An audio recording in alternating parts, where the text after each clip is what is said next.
Now, this week we're hearing from people directly affected by what's been called the biggest NHS scandal in history.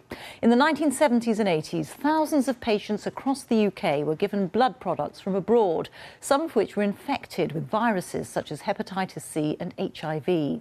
So far, almost 3,000 people have died. Now, a public inquiry has begun to establish what happened. Tonight, we hear from Tim Wratten in Ashford in Kent. His father, Peter, died after being infected with hepatitis C. What can you do to let your anger out? I paint for emotion to relieve my anger. My name's Tim Wratten. I'm 33 years old. I lost my dad 7 years ago now, and I was only 26 at the time. Me and my dad Peter were very close. He was a nice, caring man. Took us out, nice family holidays, taught us lots of things.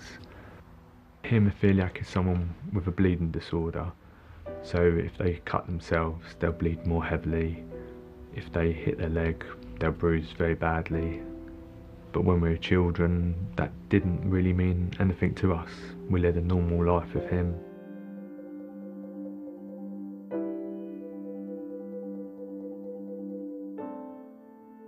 From the age of 12, I noticed changes within Dad. He used to be very energetic. He used to play squash, tennis. He used to be very slim. It just seemed to change. His legs were bigger. He was more stressed. And then he withdrew himself from family activities. He would get very angry. He seemed to be more stricter. I felt that I couldn't talk to him how I did talk to him, because as a teenager I did go a bit wildfly. I would go out, was in pubs at 15 drinking, and it was bad.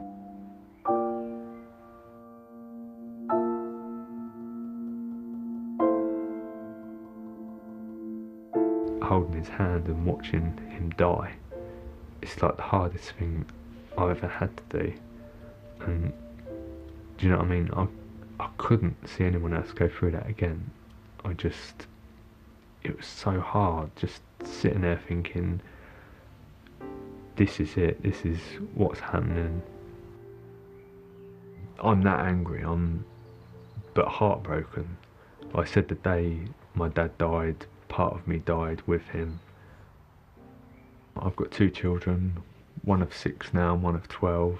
We're just trying to build our relationships. We'll probably have like 50 years left to get to know each other, and I didn't get to know enough of Dad. I'm hoping the inquiry will get the truth, to basically say what actually happened, why this happened, and some closure, but you need to help people because you've affected their lives and you can't get away with that. I see a lot of my friends with their dads, and I could do with that support. Having that time now would just be amazing, but how can I forgive that because you've taken that time? It's irreplaceable. Tim Wratten there remembering his father Peter, and we'll have more on that issue tomorrow.